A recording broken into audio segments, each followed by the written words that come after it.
guys, this is Brandon with Leather World Technologies. Today I'm going to be showing you how to apply the Leathermaster Leather Vital. This is Leathermaster's leather conditioner, restore the suppleness and moisturize your leather to make sure that it's pliable and flexible. Let's get into it.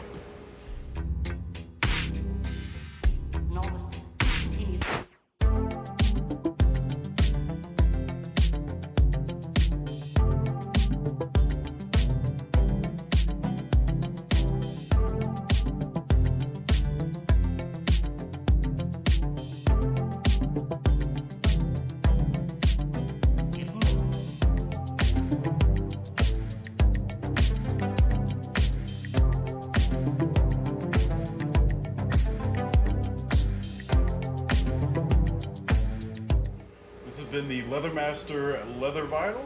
Got it on. Leather's conditioned, very soft. You can find this on our website, leatherworldtech.com. Please remember to like, subscribe to the channel. It really helps us out, and I will see you all in the next leather video.